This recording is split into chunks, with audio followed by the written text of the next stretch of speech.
It didn't follow a straight line. It didn't even try. Phantasm 1979 didn't unfold. It seeped, crept, and drifted into your mind like vapor through a crack in the floor. It didn't explain itself. It lingered, and by the time it ended, it felt less like a movie and more like a half-remembered dream that wouldn't go away. Created by Don Coscarelli when he was barely old enough to rent a car, Phantasm didn't resemble anything else in horror at the time. There were no vampires, no mass killers, no final girl, just a boy who doubted what he saw, a mortician who wasn't quite alive, and a silver sphere that moved faster than thought. The logic bent and buckled under your feet. Time skipped like a scratched record, and death didn't stay dead. The film didn't hold your hand. It pushed you down a hallway that never seemed to end, one lined with shadows, questions, and the kind of silence that says more than a scream ever could. That silence became part of the fear. Despite its limited budget, amateur cast, and fragmented structure,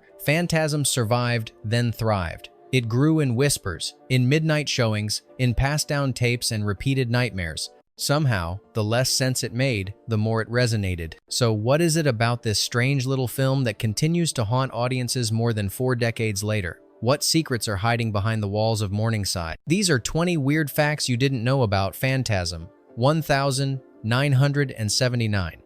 But they might feel like something you dreamed before. Fact 1. A sphere that chased him in sleep. Don Coscarelli didn't brainstorm Phantasm in a writing room. He didn't map out character arcs or structure a traditional 3-act story. He was haunted by something older, a recurring dream that gripped him as a child. In that dream, he ran through an endless corridor. The lighting was sterile, the air was still, and behind him floated a chrome sphere, polished and silent until its blades emerged and sliced the space between them. It didn't roar, it hummed. It didn't miss. Coscarelli never shook that image. Years later, when trying to conceive a horror film that didn't feel like anything else, he returned to the feeling, not the plot, not the logic, the feeling. The sphere became the seed, and everything else, the tall man, the dream logic, the warped reality grew from it, like roots spreading through unconscious soil. That's why Phantasm feels so unstructured. It mimics the way dreams actually work. Things appear without reason. Events happen without explanation. The fear doesn't come from what you see, it comes from what you feel slipping away. Coscarelli later said he wasn't interested in logic. He was chasing atmosphere, memory, and the sensation of being followed by something that doesn't breathe but never stops. Maybe the reason Phantasm connects so deeply is because we've all had a version of that dream. What if the fear that made this film came from the same place as yours? Fact 2. The sphere wasn't just sharp, it was dangerous. The silver sphere isn't just the most iconic image from Phantasm, it's one of the most bizarrely low-tech, high-risk horror props ever filmed. There were no computers, no safety protocols, just metal, wire, and hope. Crafted from polished aluminum by special effects technician Willard Green, the orb was designed to glide eerily through the mausoleum's corridors. In reality, it was either flung by hand, pulled on a wire rig, or carefully mounted and reversed in post-production to simulate floating. But the danger wasn't simulated. In early prototypes, the blades were actually sharpened for realism. During a test shot, one assistant got nicked badly enough to require medical attention. They dulled the edges afterward, but the threat never fully vanished. One wrong angle, one misstep, and the orb could have become a real weapon. The legendary drill kill scene, where the sphere embeds in a man's forehead and blood sprays out behind him, was shot practically using a vacuum rig hidden under the actor's back. They pumped the blood out in reverse, then flipped the footage. The realism is unsettling, because most of it was real. When you rewatch that scene, look closely. There's no digital trickery. The weight is there, the physics, the risk. That's why it still hits harder than most modern gore. When fear is engineered by risk, does the audience instinctively feel the danger behind the frame? Fact 3. A story told by what it left out. When Coscarelli finished his first cut of Phantasm, it was over 3 hours long. A tangled, eerie sprawl of dreams, flashbacks, interdimensional travel, and cryptic monologue. Even by experimental standards, it was overwhelming. He could have tried to explain things, refined the mythology, clarified the timeline, made the tall man's purpose explicit. Instead, he went the opposite direction. He began cutting, not just trimming scenes, but removing meaning. He cut dialogue that explained character motives, deleted scenes that grounded the story. The final runtime was slashed to just under 90 minutes, and with it, the film shed most of its logic. What remained was texture, and that was the point. This was no longer a traditional horror film. It became something closer to a cinematic hallucination. The gaps weren't errors, they were designed to make the viewer fill them in. Is Mike dreaming? Dead? Is any of this real?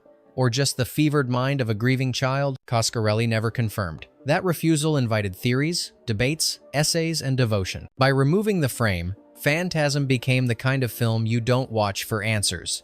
You watch to feel the edges blur. When a story gives you nothing to hold on to, do you start clinging to your own fears instead?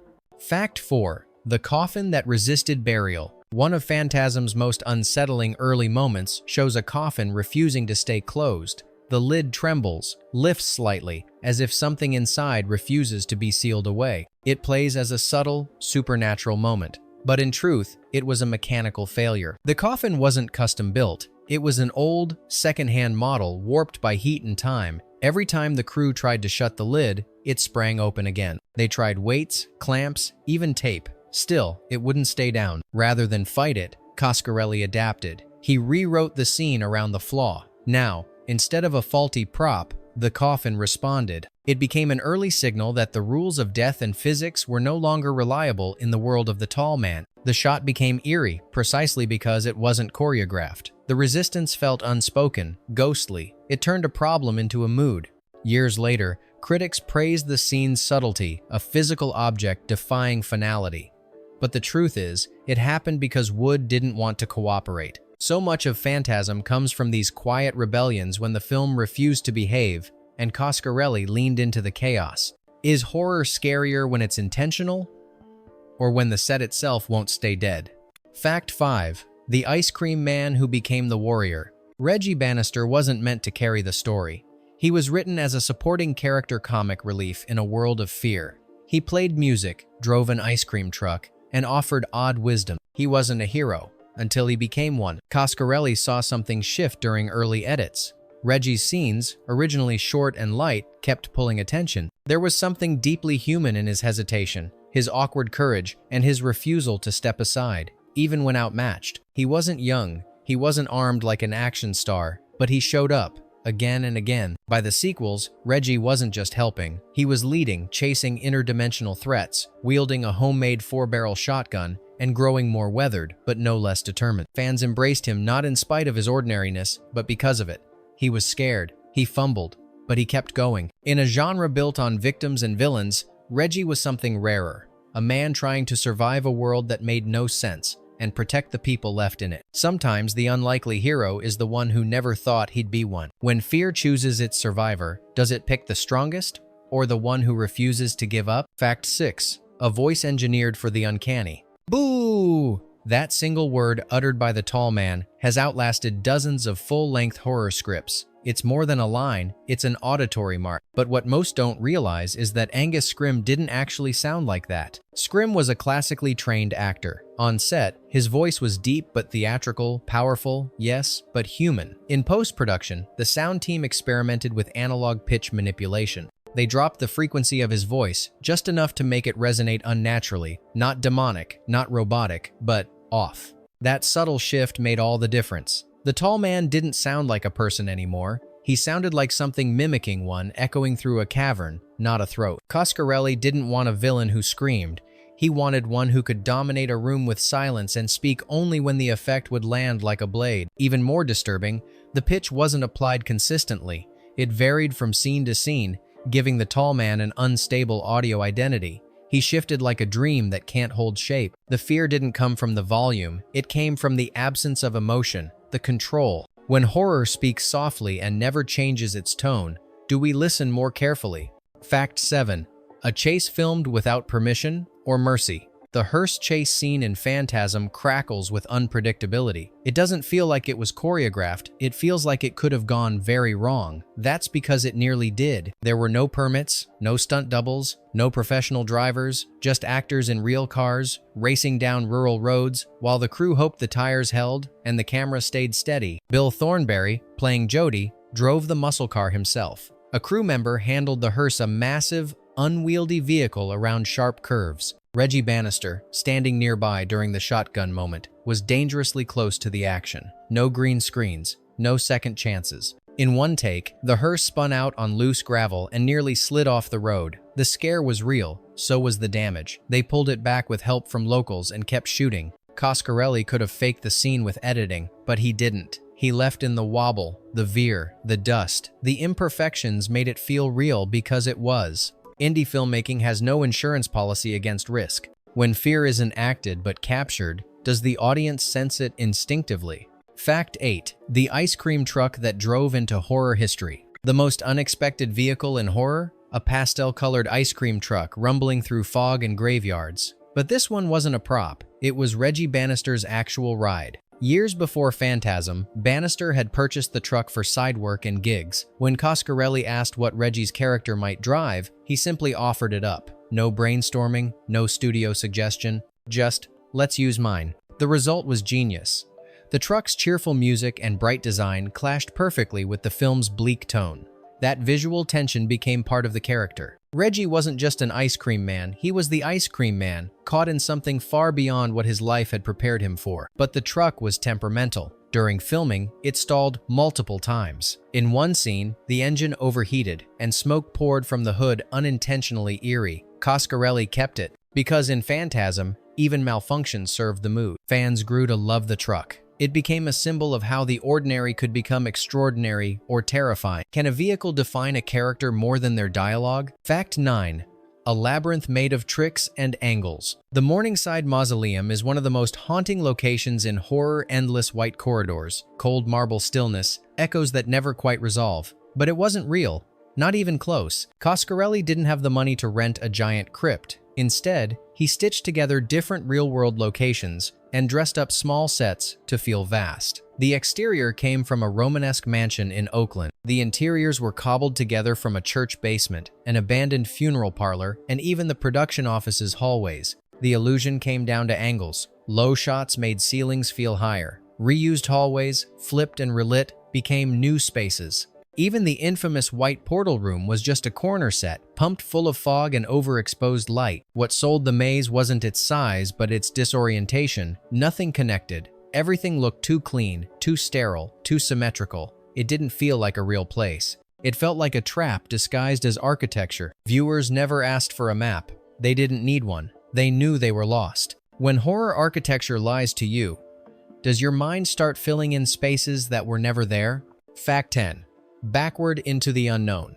The moment when Mike is yanked into the glowing white portal isn't loud. It's not filled with fire or destruction, and yet it feels utterly unnatural, as if gravity, time, and space collapse in on him. That sensation wasn't achieved with CGI. It was done with something far older, reversal. To simulate the effect, Michael Baldwin walked backward across the set, while fog machines pumped smoke away from him. When reversed in post, it looked like the smoke sucked him in, and his body lunged forward unnaturally. That slight disconnect, the delay in movement, the way limbs moved just a little too strangely, made the shot feel like a bad dream you can't physically describe. There was no budget for visual effects, but the limitations led to something better, unease born from technique. You know something is wrong with what you're seeing, but you can't explain why. That subtle wrongness lingers long after the shot ends. It's the kind of discomfort that creeps, not strikes. When horror isn't explosive but quietly disorienting, does it burrow deeper? Fact 11. The tall man's words were his own. There's a coldness to the tall man's funeral speech, not in volume or delivery, but in rhythm. It sounds like scripture translated by something that didn't quite understand human rituals. That's because the lines weren't written by the director, they were written by the actor himself. Angus Scrimm had spent years as a classical music writer and liner note author before becoming the tall man. He was intimately familiar with the cadence of funeral rites, with the language of grief and formality. When Coscarelli handed him a standard eulogy, Scrimm asked if he could rewrite it. What he delivered was precise, archaic, and unnerving. Every word was weighted, every pause intentional. And once his voice was lowered in post-production, it no longer felt like dialogue. It became invocation. It's not just what the tall man does that makes him terrifying, it's what he says and how he says it. Sometimes, horror speaks with authority and no explanation. Can a villain's power come not from violence, but from language itself? Fact 12. The faceless minions were a budget blessing. The hooded dwarfs of Phantasm aren't just unsettling because of their size or sound. What truly makes them disturbing is what you don't see. Their faces. Originally, Coscarelli wanted elaborate creature designs, twisted visages, scorched skin, mutilated mouths, but the budget couldn't handle it. Instead, they made a simple change: gas masks. Painted black and paired with oversized brown cloaks, the masks obscured everything. No eyes, no expression, no identity. It wasn't just cost-effective, it was deeply effective. By hiding their humanity, the creatures became more symbolic. Were they victims, corpses, puppets of the tall man? The audience never knew, and that not knowing made them more frightening. Later fans would theorize elaborate backstories, but the truth is simpler and smarter. Limitation forced invention, and the absence of features became the feature. Sometimes, what you cover up becomes what people remember most. Is horror more powerful when it erases identity and leaves behind only movement? Fact 13. A film almost buried by its own violence. Phantasm isn't known as one of the goriest films of its time. It doesn't linger on mutilation. It avoids torture. But despite that restraint, it nearly earned the dreaded X rating, a classification that, in 1979, placed it in the same category as adult film. The MPAA's issue centered on one moment: the death by silver sphere. The drilling, the arterial spray, the sound. It wasn't the amount of blood that triggered them, it was the pacing. The camera held just a bit too long. The effect was too committed, Coscarelli argued, fought, refused to gut the scene entirely. Eventually, a compromise was reached. A few frames trimmed, some blood splatter reduced. The final film received an R rating, but not without scars. Some theaters still refused to show it, others labeled it as banned. That reputation spread fast. The forbidden always finds its audience. And so, ironically, the very thing that threatened to bury Phantasm helped immortalize it. It became the weird, unsettling film your friend whispered about in school. The one with that kill, the one that wasn't supposed to feel so real. What crosses the line in horror, the image, or how much you believe it? Fact 14. The ending that opened everything. Originally, Phantasm was supposed to end like most horror films of the era. Evil confronted, hero survives, the nightmare fades. But as Coscarelli watched the cut, something didn't sit right. It was too neat, too resolved, too final. So, he rewrote it. The new ending unspooled reality. Jody was dead. The tall man wasn't gone. Mike was pulled suddenly, violently into the unknown, through a mirror that offered no explanation. It wasn't a twist. It was a disintegration of structure. And that choice transformed the film from strange to unforgettable. Suddenly, everything that came before could be reinterpreted. Was it a dream, a coping mechanism, a supernatural trap? No one agreed, and that ambiguity became its power. Coscarelli refused to clarify in interviews. He liked that people argued. The more you watched, the less you understood, and the more it felt right. In horror, the scariest endings aren't the ones that surprise you. They're the ones that leave you unsure if it ever ended at all. When a door closes without warning, did it ever really open? Fact 15. Music composed in youth, echoed for decades. The sound of Phantasm lingers. Not just the visuals, not the kills, the sound. The cold, looping, synth-heavy score that pulses like a heartbeat trapped in static. What few know is that this unforgettable music came from someone barely out of their teens. Fred Myrow and Malcolm Seagrave were hired to score the film quickly and cheaply. With little more than analog keyboards and reel-to-reel tape, they composed themes in a makeshift studio space with borrowed gear and ambient lighting. The main motif, simple, descending piano notes over dark textures, was written in a matter of days. It wasn't complex, but it wormed its way into every frame. It made the sphere float heavier, the mausoleum feel colder, the dream logic feel design. Seagrave was only 19, yet his work would go on to influence horror scores for decades. Later, composers from It Follows to Stranger Things cite Phantasm as part of their sonic DNA. And yet, neither composer became a household name. They didn't chase the spotlight. They just made something that stuck. Is legacy defined by who remembers you? Or by what your sound makes others feel? Fact 16. A horror classic assembled on a kitchen table. Forget high-tech editing bays and climate-controlled post-production suites. Phantasm was edited in a place where most people make dinner, Don Coscarelli's mother's kitchen. After wrapping filming, Coscarelli didn't have the budget for a professional cutting room. Instead, he purchased a used Moviola editing machine and set it up on his family's kitchen table. Between plates of food and cups of coffee, he physically spliced together the dreamlike narrative of Phantasm, one frame at a time. Reels of 16mm film curled across countertops. Grease pencils, scissors, and tape joined cereal boxes and salt shakers. His mother brought sandwiches and occasionally offered feedback, while friends helped label and catalog footage in the narrow window between meals. It's not the romantic image of a director shaping a cult classic, but maybe that's the point. There was no glamour, just commitment, just a young filmmaker obsessed with getting the tone exactly right, the disjointed cuts, the pacing, the abrupt transitions. These weren't polished edits, they were crafted in real space, in real time, with no distance between the creator and the film. Can a film about breaking reality be more authentic when it's pieced together in the most human, ordinary setting of all? Fact 17. A lead actor discovered by accident. A. Michael Baldwin didn't train for the role of Mike. He didn't campaign, strategize, or even fully understand what he was auditioning for. He just tagged along with a friend who was trying out, and somehow, he walked out with the lead. Coscarelli was looking for something specific, or rather, something not specific. He didn't want polish. He didn't want a child star who had been coached to deliver clean lines and forced emotion. He wanted vulnerability, uncertainty, a kid who looked like he didn't belong in a horror movie, because that's what Mike was. Baldwin blinked too often, paused mid-sentence, sometimes looked directly at the camera, but none of it felt false. It felt like someone trying to stay grounded while the world cracked open around him. Coscarelli embraced it. Instead of coaching it out, he leaned into the awkwardness. Mike became a conduit for the audience, confused, scared, unsure if what he was seeing was real. It's rare to cast someone based on what they don't do, but in this case, it worked. Can innocence on screen survive? Precisely because it doesn't know how to pretend? Fact 18. Bootlegs brought the tall man back. When Phantasm left theaters, it could have disappeared like countless other low-budget horror films. But instead, something strange happened. It began to spread not through billboards or reruns, but through bootleg VHS tapes. Horror fans recorded late-night airings. They passed tapes to friends. They dubbed copies over grainy sitcom reruns. The quality degraded, but the myth grew stronger. People didn't watch Phantasm for crisp visuals. They watched it because it felt forbidden. Coscarelli later admitted that piracy kept the franchise alive.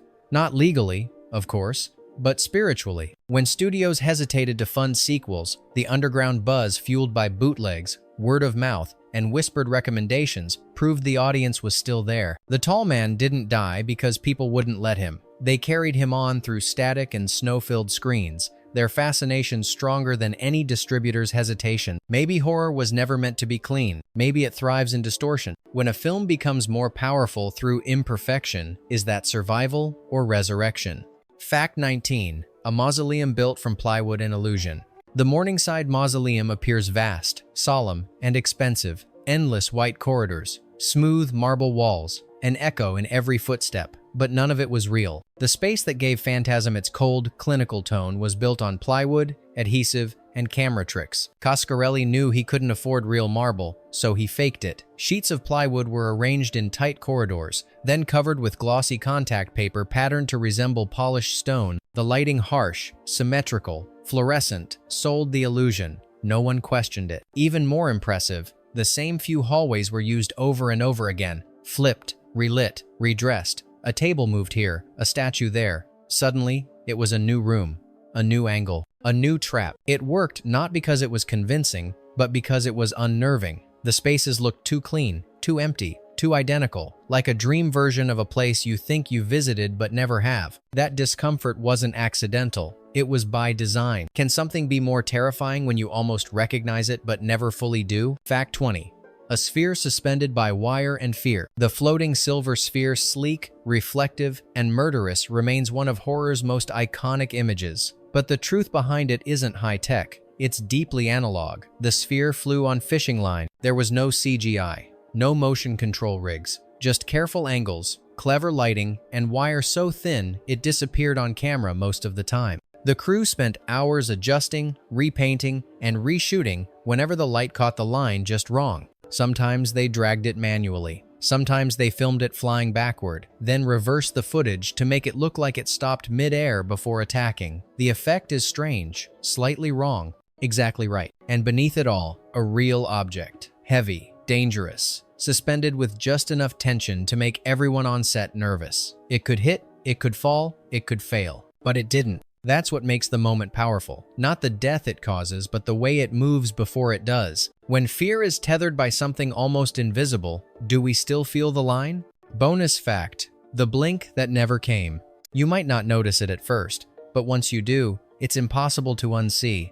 The tall man never blinks. Across the entire runtime of Phantasm, in scene after scene, whether looming in the doorway, staring down a hallway, or addressing the dead Angus Scrim, holds his gaze. Unwavering, frozen, unnatural. And it wasn't a digital trick or a directorial demand. It was a deliberate choice. Scrim believed that blinking was too human, too soft, too familiar. The tall man wasn't supposed to be any of those things. He was something else, something that observed but never softened, watched but never reacted. It wasn't easy. The lights were harsh, the takes were long, smoke machines filled the air, drying his eyes, and still, he never flinched, never looked away. It's subtle, subconscious even, but it works. We're wired to detect the smallest signs of life, eye moisture, twitches, movement. Remove those, and a character becomes something other, something that watches us, but doesn't respond.